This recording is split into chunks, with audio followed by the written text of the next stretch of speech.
You just finished your third novel, mystery novel, the other day? Literally 2 days ago. Isn't that incredible? What draws you to be creative constantly, but be creative in so many different mediums? I guess I just have an active mind, and if an idea takes me, I like to follow through on it as soon as possible so I don't lose the juice. Why didn't you write books years ago? Well, of course, I'd pretty well concentrated on songwriting, and as you know, my songs are largely story songs. Yeah. And that's really what I concentrated on. When I actually came to write the first novel, Joiner's Dream, I realized that it didn't have to be 4 minutes long and rhyme. I felt very free. Yeah. Where's the hook here? Yeah. What's interesting also is I'm not saying songs aren't difficult to write, because we both know that some songs can take years to write, or something like that. But it's easier to write a song in the sense that you don't get as bogged down as you are in a book, because a book you can get lost in the characters, you can get lost in the plot, you can get lost. Who are these people, Well, the characters kind of take over after a while. I mean, you get to know them, and then they start to have minds of their own. So, what was the process? Because I know, and we'll talk about the songwriting process, because Sylvia's got one of the most unusual songwriting processes that I know. She has the whole song in her head before you put it down and do it, or that's the way you used to do it, But a book you can't do that with. I mean, did you have an outline of the idea? Where I know in the ending of this new book, you knew where it was going to go, but for generally with books, do you have kind of a plotted out before you start? I generally know how it begins and how it ends. It's the middle part that gives me a problem. As I've heard writers say that actually what you do is you have an ending and you work backwards, but that doesn't work for me. No, it doesn't work. As publishers say, that's details. That's in the details like that. Songs aren't like that at all, though, are they? Well, I think the essence of good songwriting is to put across complicated ideas in very simple language in 4 minutes. Yeah. And then condense sometimes. Well, the one thing that I've learned, and it's been very useful in my prose writing too, is that songwriters tend to be pretty vicious editors. Yeah. You soon learn that if something isn't sitting right with you, you need to cut it out, even if you, in your heart, you think it's the best thing you've ever written. Yeah. If it doesn't belong in that song, you get rid of it. I had a journalism teacher told me one time, if you've written an article and you come to a paragraph and you sit there and go, wow, that is such a great line, that is such a great paragraph, take it out, it doesn't fit. And However, you keep it. Right to the end and put it somewhere else. No, you keep it, you put it aside, and you use it later. For later, oh yeah. Yeah, when you can actually steal from yourself, well, no, you've got to understand, we both have several decades of, writing history, and you can have something that fits into something else. I had something recently. I have a song on the Johnny Reed album because I was helping him out, and I had a song called I Never Got to Texas With You. And I called Johnny, and we were working on a rhythm and blues album. I said, I got a great song for you. He said, oh yeah, what is it? I said, I never got to Memphis with you. And switched it over. Your songs, and again, we'll talk about some element of it, as well, have characters that you've grown up with and some people that you've seen and like that. That wasn't the same with the books, though, is it? Well, I always use a phrase that Huey Lewis used about writing songs. If I can remember what it was. Is it in the Tom? Somebody once asked him if he wrote from real life. Yeah. And he said, I write from real life right up to the point where it doesn't rhyme, and then I make the rest up. So, words to live by. Several years ago, you and a collaborator, Tom Russell, did a book on songwriting and stuff like that. You know, and taking different people commenting about their writing and things like that. Anything that came out of there that's stuck in your mind? There were some wonderful quotes. I think probably my favorite quote was from Willie Nelson. Somebody once asked him if he ever thought of retiring. And he said, all I do is play golf and play music. What do you want me to give up? I don't play golf, so. No. There's one thing to write your own songs, but you've written with other people over the years, you know, the people in Quartet sometimes, even though you tend to write separately. But Shirley Eichert, you've written some wonderful songs. Tom Russell, yeah. Tom Russell. That's why I was thinking of that. Yeah. One of a couple of my favorite songs with Tom. And most recently with Joan Besson. And with Joan. Which I did last night. Oh, I didn't know that. At the induction. Oh, okay. Yeah. What takes part in that kind of process? Because it's a different process. It's a collaborative. It's a very different process. The thing that I find about writing with somebody else is you always come up with something you would never have written by yourself. It's quite stimulating, really, and you realize that having that other mind, that other thought come into it gives you something that you'd never produce yourself. Would it take you into maybe certain areas or boundaries that maybe you would not necessarily, or subject matter that you would not necessarily go into on your own? Not necessarily subject matter, no. Okay. It's more a matter of the turn of phrase and maybe throwing in a line or two that would never have occurred to you but are absolutely pertinent to the song. Wow. You have 3 big moments coming up right now. One is the book. One of them is your birthday, which we'll talk about. The third one, though, is, and I'm not sure people here might be aware, I mean, you might have read the recent stories. You're a pack rack. You got everything. You can go downstairs, you can find old contracts. I jokingly asked Sylvia we were talking about something about 6 months ago about a contract. Hold on, I think I've got that downstairs. Somewhere. Somewhere, yeah.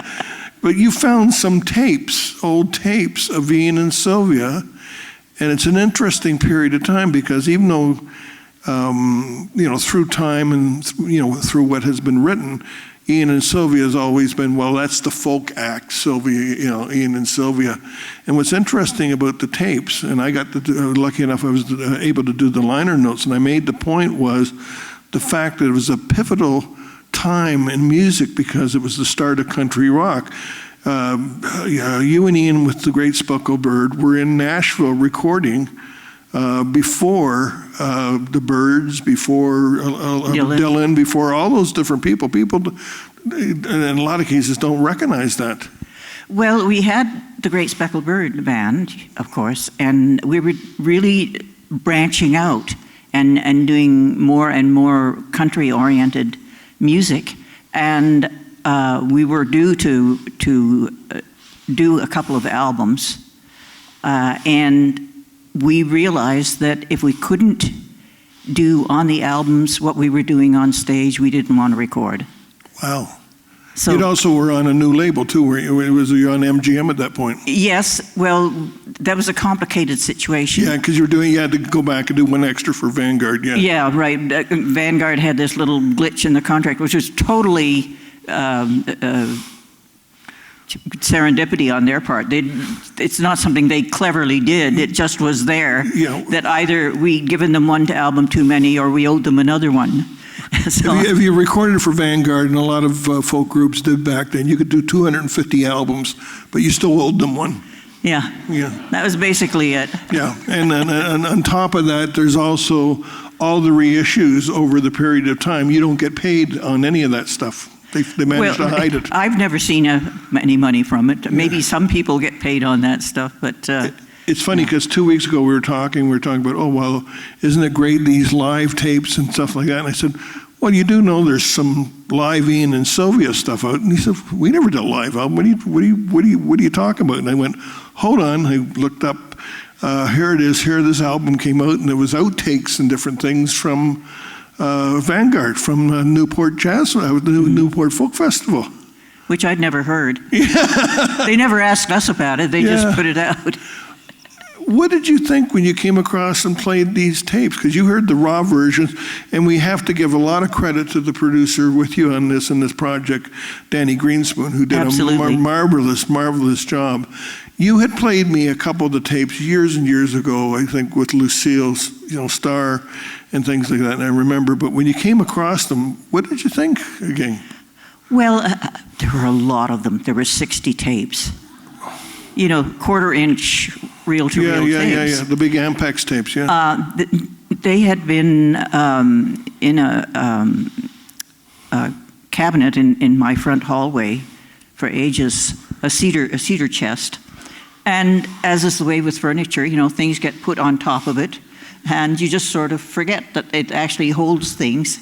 And so... Like a white rabbit and things like that. That sort of thing, right? Yes, I do have a white rabbit on top of the cedar chest. Go figure. And so, I've been looking at the 2-inch tapes, of which I have dozens in the basement. Masters and that sort of thing. And I thought to myself, well, there's some tapes in that cedar chest. I should probably have a look at them. And there were 60 reels of tape, each with about a dozen songs on them. I'll tell you how much of a pack rack this woman is. You might remember the Bob Dylan basement tapes that came out a number of years ago. They found all these old tapes of Bob. Well, they missed a couple. Guess who had them? Well, not only that, but some very early acetates that were demos for albums that he wanted to do. Yeah, because you were both managed by the same manager, Absolutely. Albert Grossman, who also had... Well, he was attempting to plug songs. I mean, you don't think of Dylan as a song plugger, but in fact, he sent out these acetates in the hopes that we would record them. Which you did? Oh, and one of them we did, yeah. And Albert Grossman, I think, had managed Odetta and a few other people as well, too. Yes, Peter, Paul, and Mary, to say. Peter, Paul, and Mary. And I take it that's how you got the Vanguard contract in the first place. Well, Albert didn't want us to sign with Vanguard. Oh, really? No. We signed with Vanguard because we felt that was the folky label, and we should do it, and he was dead set against it. Would he rather have you on Columbia? Just about anybody other than Vanguard. He did not like dealing with them. He didn't think they were professional. But in the end, although we did some great albums for them and they didn't interfere with us in any way in what we wanted to do, their idea of a big ad campaign was to put an ad in the Evergreen Review. Which is a magazine that sort of went to the underground back in those... Well, no, actually, it was a literary magazine. Yeah, it was a literary magazine, right. A side note here, Spike Lee's father, Billy, played on your sessions, which is interesting. Yes, he did. As a matter of fact, we knew about Spike because he had played with Odetta. Yeah. I don't know that he was that happy playing our sessions. He was a jazz guy. Yeah. But money is money, I guess. You went through these tapes, and this has come out as a double album through True North Records and also Stony Plain, which True North, has now. It's a wonderful thing to listen to, isn't it? Well, yes. I did listen when Danny made the original transfers. And I was quite astonished at how good they were. I mean, obviously, they were up and down in volume and so forth. But once he started working on mastering them, I realized how really good they were. I think it was also a pivotal time, again, that we're talking about. And one of the things I noted within the album notes is, and we mentioned... people like the Byrds, but the Burritos, Graham Parsons, Linda, Emmylou. There's a series of people there that were coming out at the cusp where it was country music, but it wasn't country music. It was the start of country rock, which led to today's Americana music. Yeah, I think you're right. You know, it's not something I ever really thought about. No, well, actually, I did, because you might remember when you produced the Ian and Sylvia reunion. One of the people that came up, we did a separate session with Linda Ronstadt, and who was just like, you know, and we were in the CBC studio, and I remember talking to Linda, you know, about that era as well, and you know, and other musicians like that, and they were going, that was very pivotal in terms of the material and the different things that they were doing, because they were finding out the same things. The same things. I can remember talking to Jerry Garcia, who was a fan of Ian and Sylvia from the Grateful Dead, you know, who played bluegrass, by the way, and played bluegrass quite well. Well, actually, the festival train, Yeah. which the Grateful Dead were on, there's a little section of myself and Jerry Garcia, and I keep getting little notices from people who are fans of the Grateful Dead that are just amazed that I'm there singing with Jerry Garcia. Did people know what the Festival Express was? It was this crazy. Yeah, have you seen the film? Yeah. I don't think anybody who was on it remembers too much. I didn't drink at the time. Sylvia and I went to, they gave us a film preview of it. I think we went with Bonnie Bramlett, you know, was with us. And you might remember there's a wonderful scene of Ian and Sylvia here in Calgary. And you're up with a beautiful mini dress. I turned to Sylvia and I said, I'd give money to see you in that dress today. I still have the shoes. I'll never wear that size of dress again. That's when you nudged me really hard in the rib. I think it was with my wife at the time, you know, and he was, you know, with me like that. But well, Bonnie Bramlett said that they were standing down front because Delaney was playing guitar with the whole, when I did C.C. Ryder. Yeah. And she said the whole crowd was mesmerized by that dress. It was shocking orange crushed velvet mini dress. You know, but it's funny because that, again, was such a period of time. And people forget that, like a musician like Roger McGuinn, who used to be Jim McGuinn, he actually came out from working with Bobby Darin and working with folk groups and stuff like that. And there was that transition in the United States that happened where folk was really, really huge for a while. The Beatles came out and it just like that. It did. And then you had the kind of sink or swim. Absolutely. You know, it killed a lot of careers. Gordon Lightfoot talks about it all the time. You know.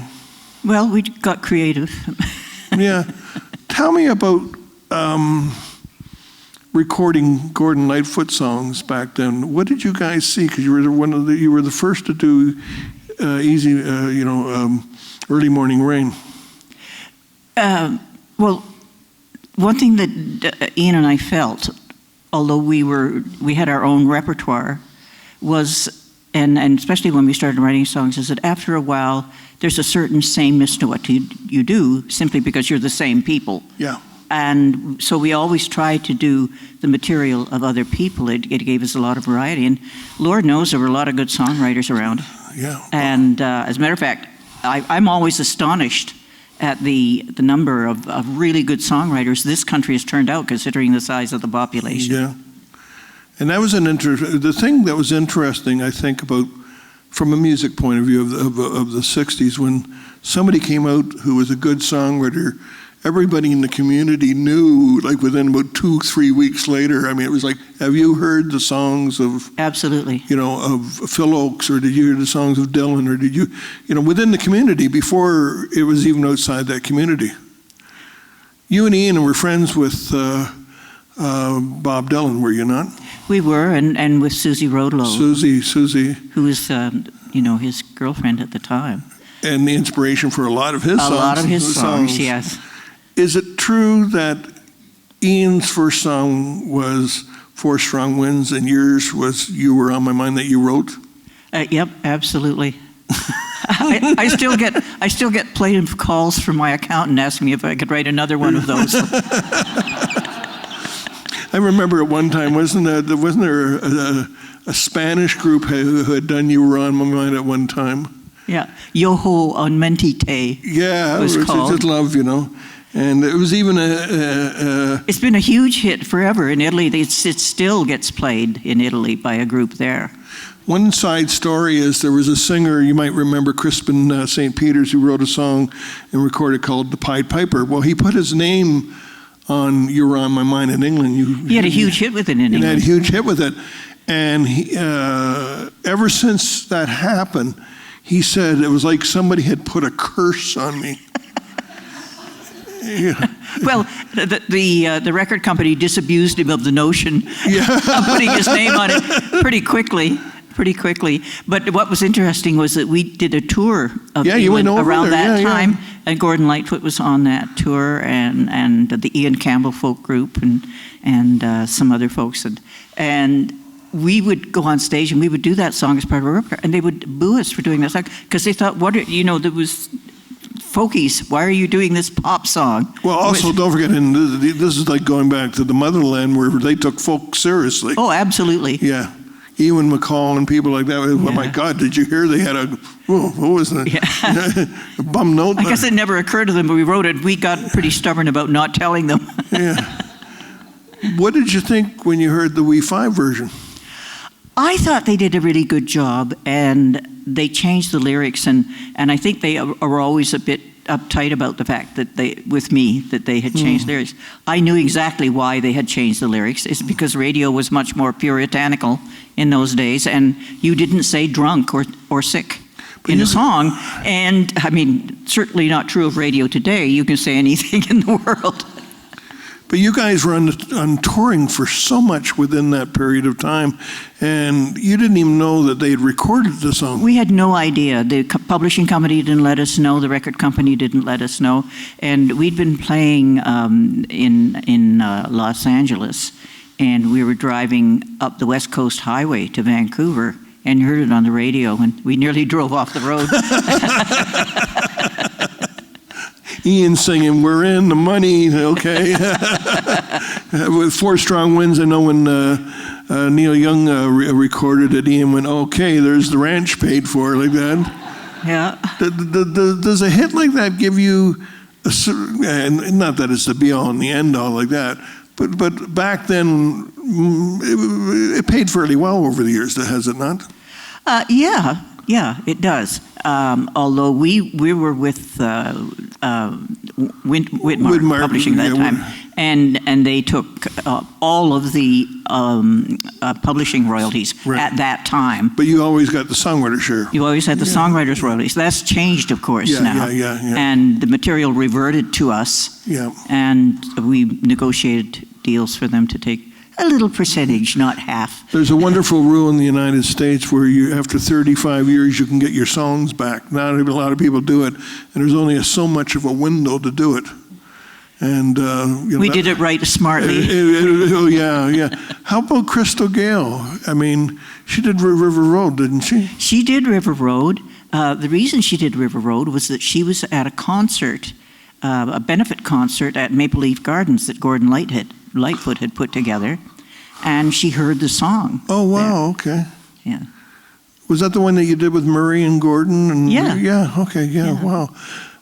A lot of your songs on your solo albums and previous like that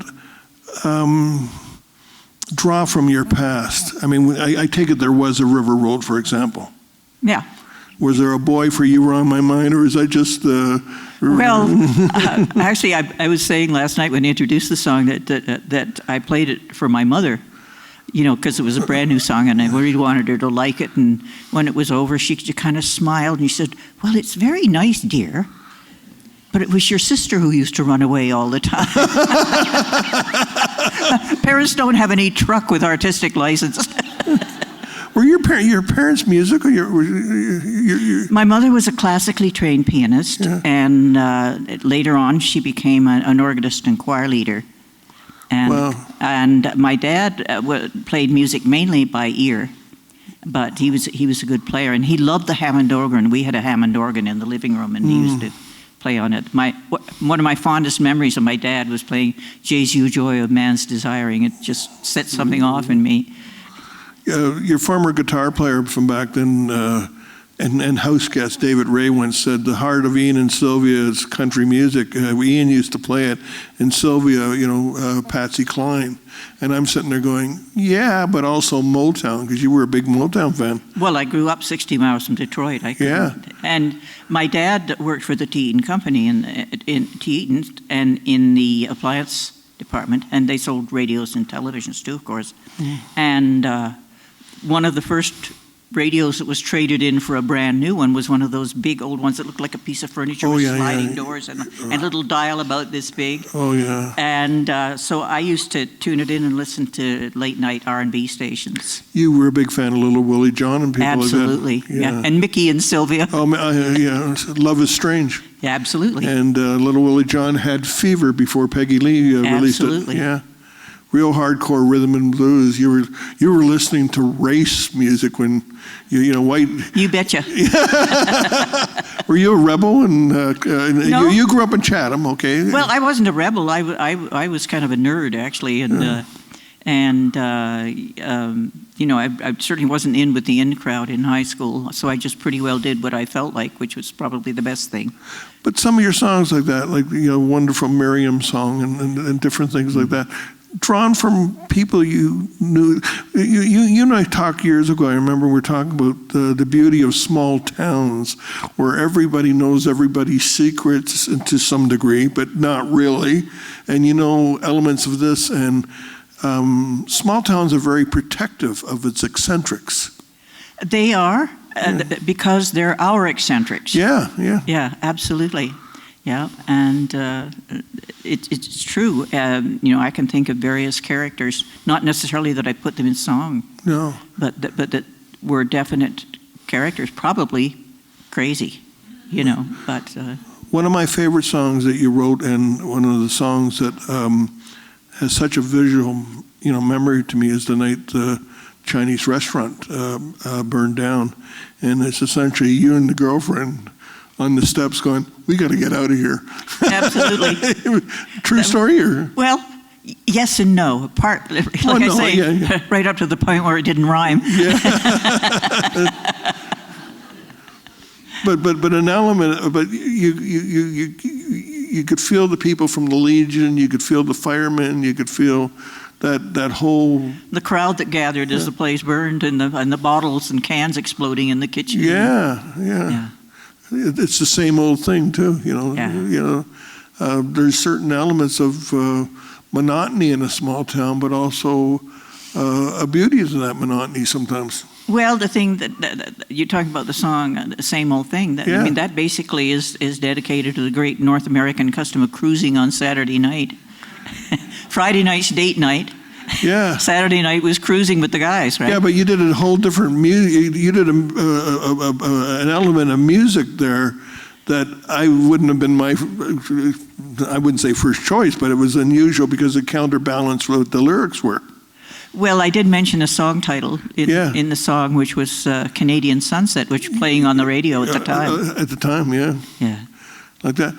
When you went in and started working with Quartet was started really as a one-off, was it not, that you did a thing at Ontario Place? Harbourfront. I Right. mean, It was a thing that Derek Andrews put together. It was supposed to be a Sunday afternoon concert. He'd approached Colleen Peterson to put together an afternoon concert of female Canadian songwriters. And Colleen called me, and she called Caitlin, and Caitlin knew Cindy. They'd been pen pals. And so we all came together, and we decided we'd run it because we were working with musicians, so we wanted to run all the tunes. And we realized we all knew each other's songs, and we started singing along, and it started to sound really good. And just then the magic happened. That afternoon, the response, if we'd had albums to sell, we'd have sold them out. Oh, yeah. It was and then we started to get calls. So Peter Zosky phoned and said he wanted to have us on. So Well, in kind of a way, gave you a separate identity too, and also,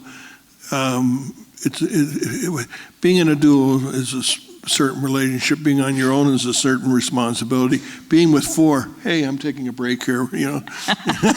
Well, you only have 1/4 of the responsibility at any given time, so that's nice. How does the band operate? Well, everybody in Quartet has their separate responsibilities. Caitlin is in charge of product. Cindy's in charge of itineraries and travel.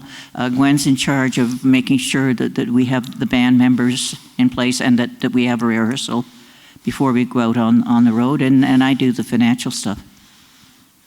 Now, I made an example of types of jobs that you've had over the years. And I'm not talking about going back when you worked at a jewelry store, but one of the jobs that you had that not many people, we were raised on a CBC show called Video Hits. You might remember that. And I wrote continuity for Video Hits. Yeah. Yeah, I did. Well, that was because of Sandra Fair. We'd become good friends. Yeah. And basically, I was a single mom at that point. That's right. And wanted to be home more. And the nice thing with Video Hits was it was only a block away from your house. Yeah, at that time it was. At that time, yeah, because it was the old CBC studio up on Yonge Street, that. So you could do it and be home by 4:30, 5 o'clock. Absolutely. You raised a child within the Ian and Sylvia years, Clay, and and afterwards as a single parent. How much of a burden was that in terms of being on the road? And I realized you had a wonderful woman that helped take care of Hazel, that was there within that period of time. But did you get to the point? I don't want to go out for 3 weeks, Ian. Or I remember you took us early on. You took Clay out on. We did take Clay out on the road very early on, but I soon became aware that as much as he liked being with us, he was homesick for his home and his friends, and his room and his bed, and it hardly seemed fair to uproot him every time we went on the road. And as you mentioned, we had a really good housekeeper nanny in Hazel Wilson, who was with us from the time he was 2 months old. Forever, and like that. Was Ian's television show a salvation in a sense, because I mentioned the folk period kind of ending, with the Beatles, and then the period of time of trying to maintain a band was, and there was a lot of changes within the Great Speckled Bird. It felt like every 3 weeks somebody was being thrown out or quitting, or drugs were around, and no, let's say drinking, because well, I wasn't around for a lot of that. I only did half the shows. Yeah. But there's a funny thing. You went in, they thought they were getting Ian and Sylvia for the shows. Well, that was their first mistake. I went to talk to the powers that be with my manager, Bert Block, and they, as Larry was saying, they just assumed that I was part of the package, and that would be smooth sailing. And we started negotiating for some money, and they got very uptight, very uptight about it. And so we named a price, and I won't say who it was, but he said, "We've never paid that much for a female Canadian performer," with a double whammy. So Bert and I looked at each other and we said, "Well, then find another Sylvia Tyson." I got what I wanted.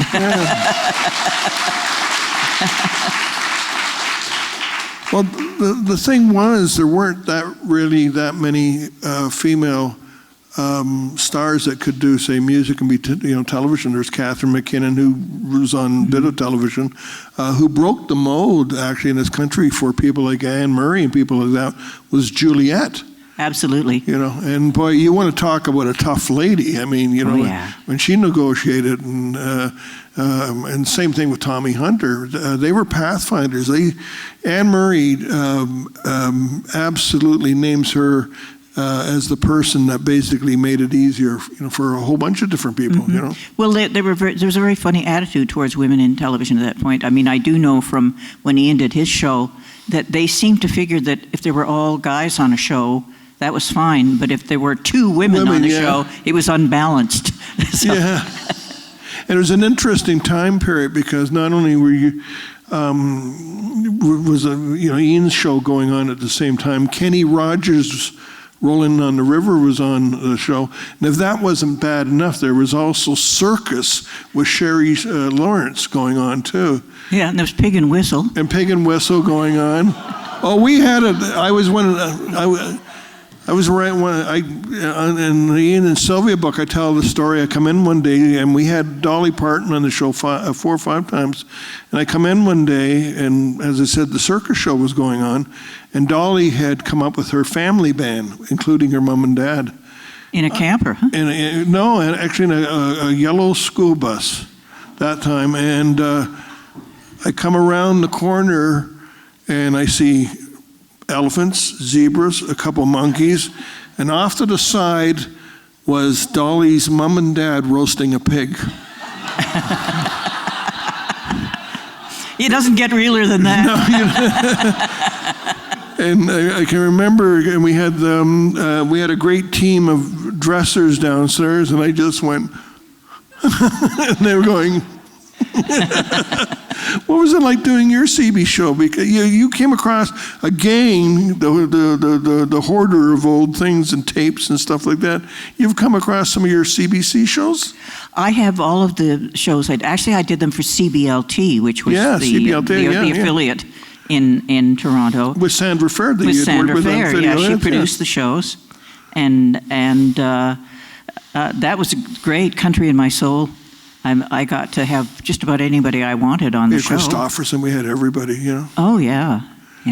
And a lot George Strait was on. Yeah. And one of the segments which I liked in there was you did a historical thing where you had people dress, as earlier performers and go back in a certain way and do old songs. Absolutely. We did the Carter family. We did the Everly Brothers. Yeah. We did.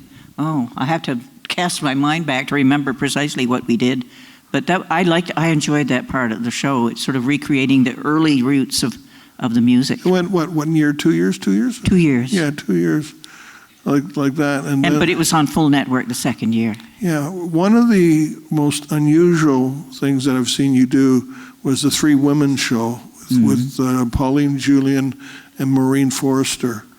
If you can imagine somebody from opera, somebody a Quebecois, hardened Quebecois artist, and Sylvia, and that was just a one performance, wasn't it? It was. Yeah. It was one performance. How did that come together? I don't remember how it came together. What I remember is us doing, well, it was originally classically the cat duet, and we did it as a cat trio, and I thought it was very apropos. The 3 of us going, meow, That was a funny show. Oh yeah. And the other show that I remember, and you did it a number of times, was you did a one-woman show of all your songs together, River Road. River Road and Other Stories, yes. Yeah. And an album came out of that. Yes. That too. It was interesting to do that because when I was very young, I'd done theater. I was in the Chatham Theater group. Right. Because my mother was involved. And of course, the early folk scene in Toronto was totally mixed. I mean, the jazz people and the folk people and the actors and everybody knew each other. So well, you'd done an early CBC show, did you not, as an actress? I thought I saw something years and years ago. Oh gosh, well, maybe. But that was that an interesting show putting together in terms of taking all these different songs from different parts of your career and molding them into a musical play, like it's a one-woman show. I mean, it was really interesting and it was very moving.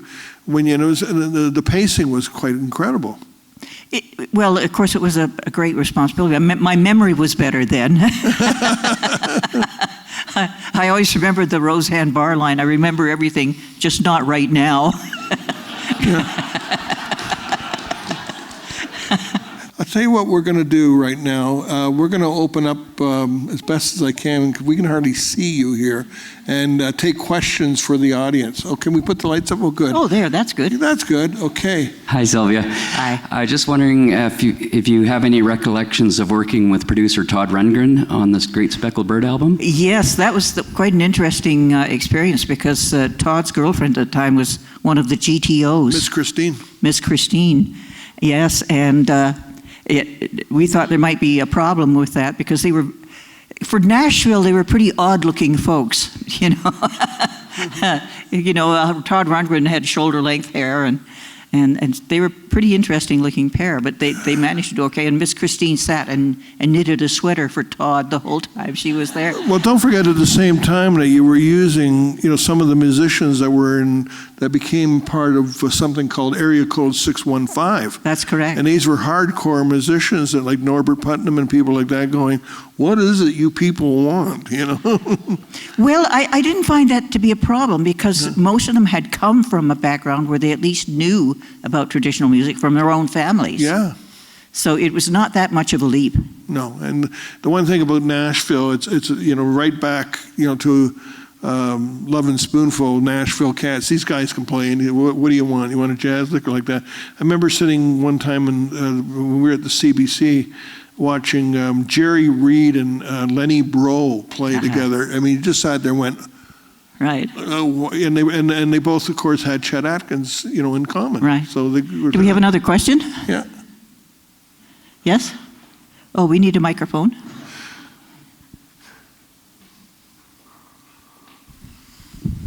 At a very young age, Summer Wages was the first song I ever heard that turned me on to girls as a young guy. It worked for you, did it? Did you move to Vancouver and go out on the boats and ship timber, So But could I ask you, tell us a little bit more about Janis Joplin and the train ride and Mama Cass and... I don't think Mama Cass was on the train. No, Mama Cass wasn't on the train, but Janis Joplin certainly was.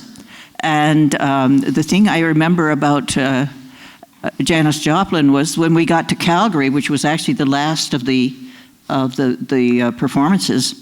It was at the time of the May 4th movement, and there were a lot of protesters saying the music should be free to the people. And it cost $5 for 3 days of the most incredible artists around.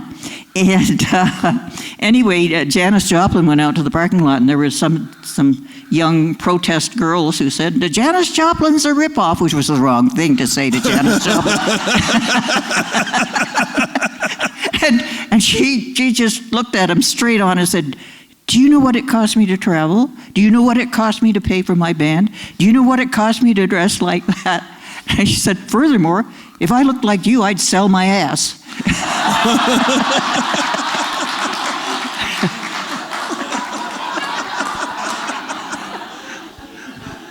I don't think I've heard that. Lady in front here? How did Alberta find its way into Four Strong Winds? Well, Ian had spent time in Alberta, and of course he got involved in cowboy culture in BC because his dad was a great horseman. And I think he just always had a very romantic thing about the cowboy life, obviously. I think he just combined the love of the cowboy life with the culture in Alberta. And let's face it, Alberta sings a lot better than BC. Well, I'm going to follow up on that because it's an interesting thing. When you and Ian were working and living in New York, what did they think of you there? Because I realize Dylan come from Hibbing, Minnesota. Different people come within it, but I know that they think, my God, we got a real authentic cowboy here because Ian had done rodeos and stuff like that. Well, he certainly impressed the guys. They all started to wear their jeans without the bottoms rolled up. And they liked the look. But no, it was a very welcoming scene. And of course, Dave Van Ronk was kind of the master of ceremonies and welcomed us and introduced us to everybody. He was quite an amazing person. Tell me about your great friendship with Bob Dylan's lady at that time, Susie Rotolo, who unfortunately has passed away. If you've ever seen the Freewheelin' album cover of Bob coming up the street with this wonderful, wonderful woman, that's Susie, you know. Well, Susie and I became friends because she was Dylan's girlfriend, and we were the only people that we knew, because there weren't a lot of female performers in the New York scene at that time, other than, say, Judy Collins and Carolyn Hester. But all of the other women who were on were basically groupies. And so Susie and I hit it off right away because she was an artist and a poet. And Susie was an amazing person because she belonged to an Italian communist family during the time when that was not a very comfortable thing to be. And I don't know if you've read Susie's book, but she was raised with the idea that the cops could come and take her parents away at any time. But she was a red diaper baby, that's what she described. Yeah, red diaper baby is what it was called. And so it had a very strong effect on her. And she knew all of the beat poets and all of the leftists. And I mean, I don't think that Dylan had a protest idea in his head before he met Susie, quite frankly. That's my opinion. Well, Susie also worked for CORE and took him to different protests. Yeah, and Susie was marching for integration in New York schools when she was 15 years old. So yeah, and the inspiration of a lot of his songs, you know, like "It Ain't Babe," and you know, all within there. And then she went to Italy, dropped him, went back to Italy, and said, "Sorry, Bob, bye." Well, he was a bad boy. Yeah, he discovered a lady called Joan Baez, but no, that's another story. Where we got another one here? Oh, here we go. Waving, go. Microphone for you. Thanks. Hi. Was there ever a relationship with the writings or person of Leonard Cohen? Sorry? Leonard Cohen? Well, we knew Leonard, of course, but Leonard was from the Montreal scene. And so, although we knew him, we didn't really get to hang out with him that much. Of course, we admired his work. He was managed by a mutual friend, though, at one point, Mary Martin. Yes. Yeah. Yeah, much later. Much later, like that. Leonard wasn't really, back in those days, don't forget, really wasn't a songwriter. He was living, and of course, you know, we read his books and stuff like that. And when he came back to the United States, he was on his way to Nashville to be a country and western songwriter. And Mary Martin said, no, stay in New York. And then Judy Collins did his songs. But he really wasn't really fitting into... I think that Leonard Cohen realized at some point that people were more likely to buy an album of his songs than they were to buy a slim volume of verse. Got it. Okay. So I'm just kind of wondering if you have advice for professional women who work in music. Oh, advice for young songwriters. Or thoughts or reflections. Well, Get a law degree. I'm afraid my sense of humor always gets the better of me at that. And I'm always reminded of George Burns' advice to young comics, which is always take your wallet on stage with you. But I think that the main thing is that you really have to believe in your own stuff. And there are going to be people who tell you that they know better than you do what you should be doing. And you really kind of have to hold the line on that. Some of the advice will be good, some of it won't. But boy, you have to be discriminating. And back to your comment you made before about don't be afraid to edit. You've got one of the best lines I've ever heard. I can remember somebody coming up to you. Well, I don't think you actually did this because I don't think you would do it. But the way you related it was somebody came up to you and you said, well, it's an okay song. And the woman said, well, you don't understand, Sylvia. God spoke to me and I wrote down the song. And you said, well, maybe you wrote it down wrong.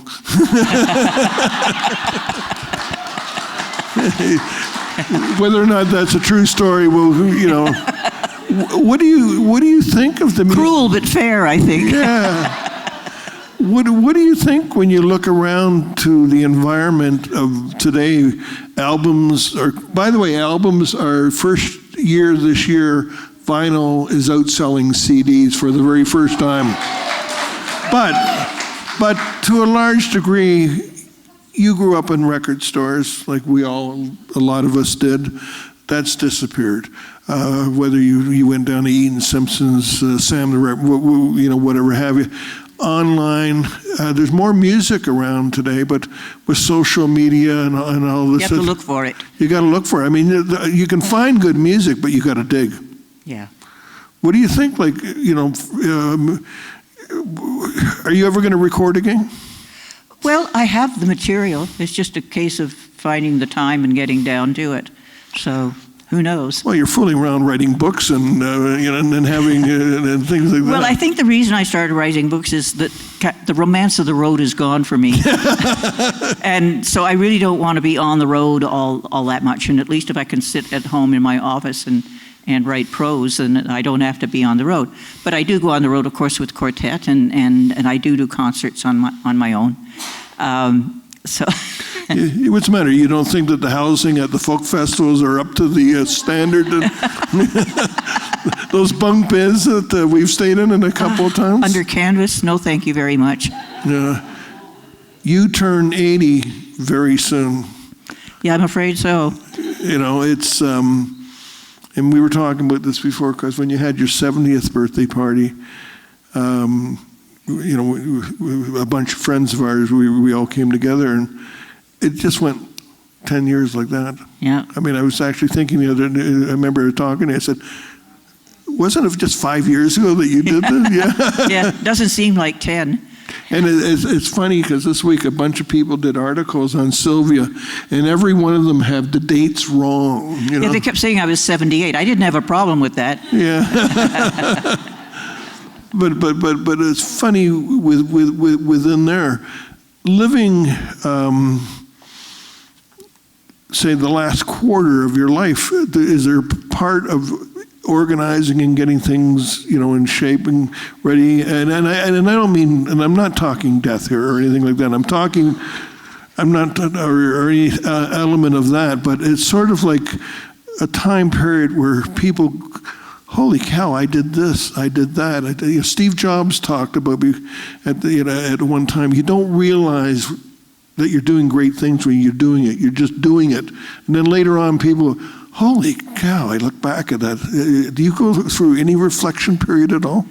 No, I tend not to look back very much. I just get really involved in what I'm doing at the time. And I guess that's what kept me going. Yeah. Okay, so the book is finished, or are you still in an editing stage? Well, I've just completed, I don't have a publisher for them yet, but I've just completed a series of 3 murder mysteries. So the reason I wrote 3 is because all the publishers I talked to said they needed a series. They had to know that they had at least 3 in the can before they would publish. So we'll see. I'm gonna take one last question. If we have one person right here, yep, you gonna. This better be good, because this is the last one. I mean, oh yeah, this better be the one that really breaks the mold here. Thanks, Sylvia. This has been great. I'm thinking over 50 years of activism. I'm close to your age. Music was always a crucial part of it, and so even today, music continues to inspire me and many people. So what do you see the relationship with music and your vision of what the world could be? I've never been one to write protest music. I maybe wrote one or 2 songs that could be called protest songs. You can't rhyme them very well either. And the thing is that I felt that a lot of protest music made very good protest, but it didn't make very good music. And that's always been a problem for me. But I tend to write about the small histories against the background of the larger histories, and those small lives and what they live with and deal with. And I guess that's my form of protest, is saying, these people have had a tough time, and they've come through it, and they, prevailed, or not.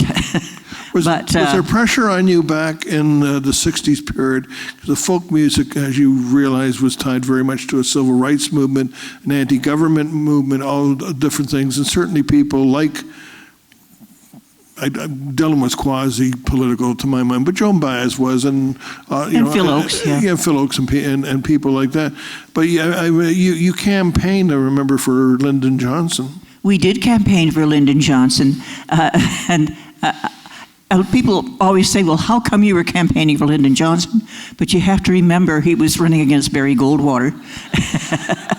And plus his daughter, Linda Baines Johnson, was a big fan of ours and used to come to see us at the cellar door in Washington, D.C. And she really wanted us to do it. Actually, one of the things that will always endear me to Lyndon Johnson was that, we were playing in California, and Goldwater was very big in California at that time. As a matter of fact, there was a big hotel that had a fountain in front, and they put yellow dye in it so there'd be Goldwater, but it didn't look like Goldwater.